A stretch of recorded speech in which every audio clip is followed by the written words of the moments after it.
मज़ेदार रेसिपीज़ के लिए मेरे चैनल को सब्सक्राइब करें और डेली रेसिपीज़ के लिए बेल आइकन को क्लिक करना ना भूलें। Welcome to tasty food with Maria.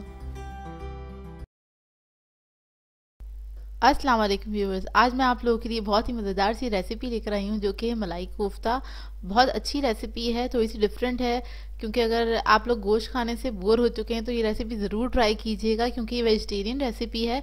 बहुत ही मज़े के बनते हैं, बिल्कुल मलाई जैसा आपको लगेगा जब आप बनाएंगे तो बहुत ही मज़े के बनते हैं। मुझे भी बहुत पसंद। तो चलिए आइए हम इसके इंग्रेडिएंट्स नोट कर लेते हैं। इसके लिए हमें चाहिए, इसलिए मैंने 1 टेबलस्पून चॉप कर लिया था, सॉल्ट लिया हाफ टी स्पून, गरम मसाला लिया हाफ टी स्पून, एक हरी मिर्च को चॉप कर लिया था, हरा धनिया लिया है 1 टेबलस्पून। इसके अलावा मुझे कॉटेज चीज़ की ज़रूरत है, पनीर की 80 ग्राम लिया है, ये तकरीबन आधे कप से थोड़ा सा कम है, और 2 अदद आलू लिए बॉयल, इनको मैश कर लिया था। 1 टेबलस्पून मैदे की ज़रूरत है। अब हमें क्या करना है, एक बाउल लेना है, उसके अंदर मैश पोटैटो हम ऐड करेंगे, उसके साथ ही पनीर मैंने घर का यूज़ किया हुआ है, बना हुआ, खुद बनाया था, और बाकी सारी चीज़ें हम इसी के अंदर ऐड कर देंगे अच्छी तरीके से। सब कुछ ऐड कर दें इसी के अंदर, और इसको सिर्फ मैदा नहीं ऐड किया इस वक्त मैंने, और इसको हम अच्छे से मैश करेंगे, मिक्स कर लें, सारा मैदा यकजान हो जाए अच्छी तरीके से।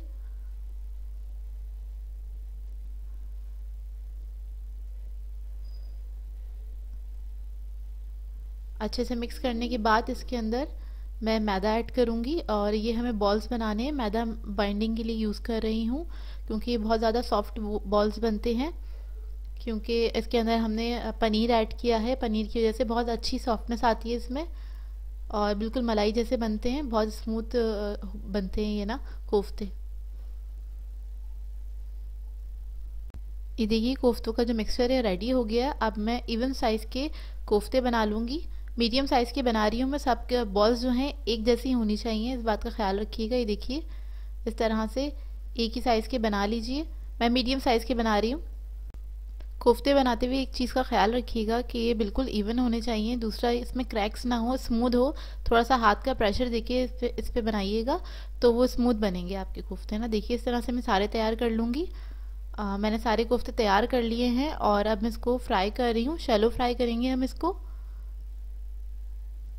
मीडियम फ्लेम पे इसको फ्राई करूँगी मैं। और फ्राई करते हुए ख्याल रखिएगा, इसमें बहुत तेज़ आपने चमचा नहीं चलाना है, और एकदम से भी नहीं इसको टच करना है। ज़रा सा नीचे इसके कलर आने दीजिएगा, वेट करेगा, उसके बाद आप इसको मूव करना स्टार्ट करेंगे, इसको हिलाना स्टार्ट करेंगे हम, नहीं तो ये टूट जाएंगे, क्योंकि बहुत ज़्यादा डेलिकेट होते हैं ये।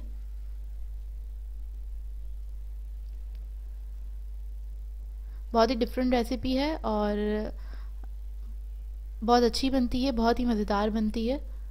इसको मैं गोल घुमा के ही मैंने इसको हिला लिया है। कढ़ाई को मैंने हाथ से गोल घुमा लिया था, तो वो कोफ्ते हमारे मूव हो गए हैं।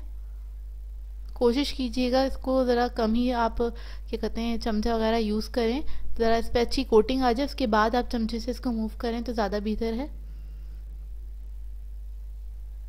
ये देखिए मैं इस तरह से इसलिए कर रही हूँ ताकि इसके ऊपर भी थोड़ा सा गर्म जो तेल है वो आ जाए, और उसके बाद मैंने इसको चमचे की मदद से पलटा है। एक तरफ से हो गए हैं, और इसको डीप फ्राई मत करिएगा, इसको शैलो फ्राई ही करेगा, नहीं तो ये बिखर जाएंगे।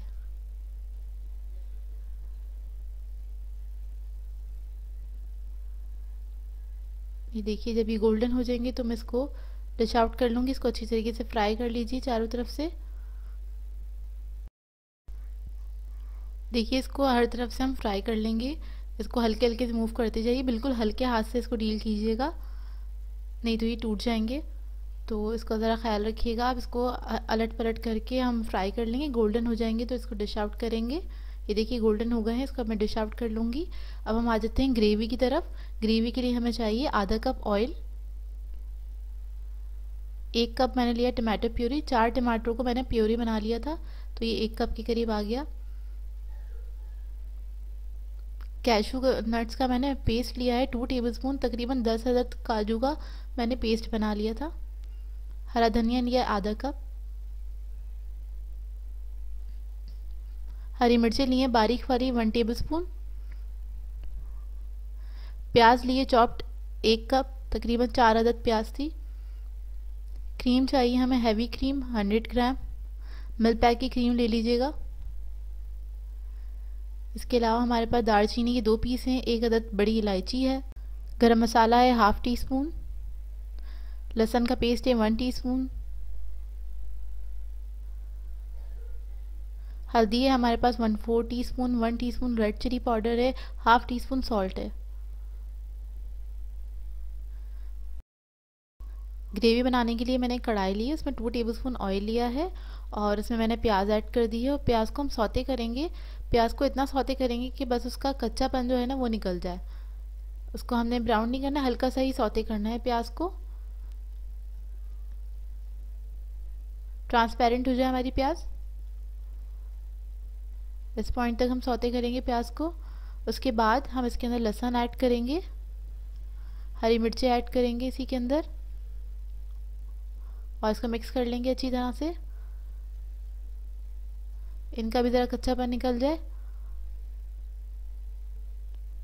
उसके बाद हम उसके अंदर ये मसाले डाल देंगे तीनों। नमक ऐड किया है, लाल मिर्च और हल्दी ऐड कर दी है मैंने और इसको भी इसको हम भून लेंगे अच्छी तरीके से। मसालों का कच्चापन निकल जाए थोड़ा सा, इतना इसको भूनना है। और ये तैयार है, इसको मैं पीस लूँगी मसाले को। अब मैंने वही कढ़ाई ली है, उसी कढ़ाई के अंदर मैंने ऑयल ऐड किया है ½ कप और ये जो मैंने मसाला बनाया अभी आपके सामने, इसको मैंने पीस लिया था, पेस्ट बना लिया है, वो इसके अंदर ऐड कर दिया है।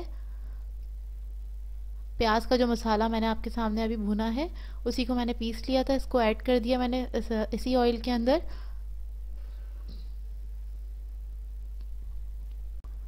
और मैं इसके अंदर तकरीबन 1/4 कप के बराबर पानी ऐड किया है मैंने इसके अंदर, ताकि इस मसाले को हम अच्छे से कुक कर सकें। और इसी ऑयल के अंदर मैं इसको भून रही हूँ मसाले को। इसको मिक्स कर लेंगे अच्छी तरीके से। मिक्स करने के बाद हम इसके अंदर टमाटो प्योरी ऐड करेंगे। टमाटो प्योरी ऐड करें, उसके बाद हमने इस पूरे मसाले को भूनना है। और टमाटर क्योंकि मैंने कच्चे इस्तेमाल करे हैं, कच्चे टमाटरों का मैंने प्योरी बनाया था, इसको हमें तकरीबन 15 से 20 मिनट तक पकाना है बहुत अच्छी तरीके से। और ये इसका जो पानी है वो रिड्यूस हो जाएगा, इसका पूरा पानी हमने रिड्यूस करना है। इसको थोड़ी थोड़ी देर में चेक करते जाएं और इसको पकाते जाएं। तकरीबन 15 से 20 मिनट लगेंगे आपको ये सब इसका मसाला बनाने में। अब उसको इतना पकाना है कि ये भुनने के पॉइंट तक पहुंच जाए। सारा पानी हम इसका रिड्यूस करेंगे इसको पका पका के, क्योंकि इस मसाले की बुनाई हमने बहुत अच्छी करनी है। जब तेल ऊपर आ जाए तो उसके अंदर मैंने दालचीनी और इलायची ऐड कर दी है और साथ ही मैंने जो काजू का पेस्ट बनाया था उसको भी ऐड कर दिया है। तकरीबन 10 मिनट कुक होने के बाद मैंने ऐड किया है।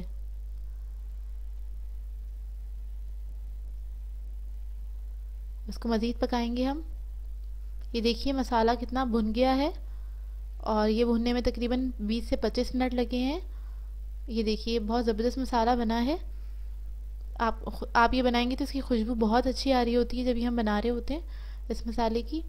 इसको अभी हम और भूनेंगे, इसको अच्छी तरह से भूनना है हमने ना। तकरीबन 5 से 7 मिनट और पकाऊंगी। तो ये देखिए इसकी शक्ल इस तरह से हो जाएगा ये। अभी हमारा मसाला बहुत अच्छे से भुन चुका है। उसके बाद मैंने इसके अंदर तकरीबन 1-1.5 कप के करीब पानी ऐड किया है।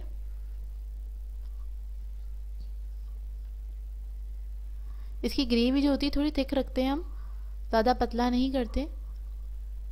1.5 कप पानी ऐड कर दिया मैंने तकरीबन इसके अंदर। इसको थोड़ा सा पकाऊंगी मैं 2 से 3 मिनट। ये देखिए तेल ऊपर आ गया है, 2 से 3 मिनट पकाया है।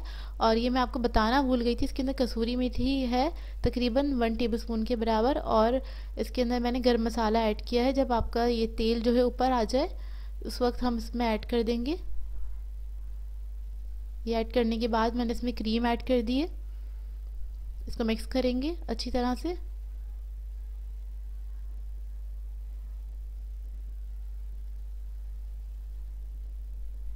बहुत ही मज़े की बनती है ये ग्रेवी। उसके बाद हरा धनिया ऐड कर दें इसके अंदर। ग्रेवी हमारी रेडी है। अब हम कोफ्ते इसके अंदर ऐड कर देंगे और इसको आप इंजॉय करिएगा नान के साथ, पराठों के साथ। अब मैं आपको इसको डिश आउट करके दिखाती हूँ।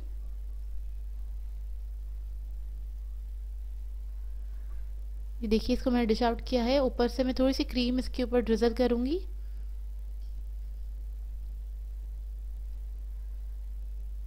बहुत ही मज़ेदार बनती है ये डिश।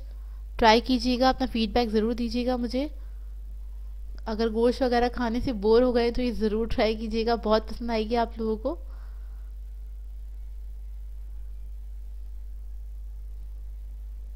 सो व्यूअर्स, आपको अगर मेरी रेसिपीज़ अच्छी लगती है तो मेरे चैनल को सब्सक्राइब करें, लाइक करें, कमेंट ज़रूर किया करें, शेयर भी ज़रूर किया करें। मुझे अपनी दुआ में याद रखिएगा। अल्लाह हाफ़िज़।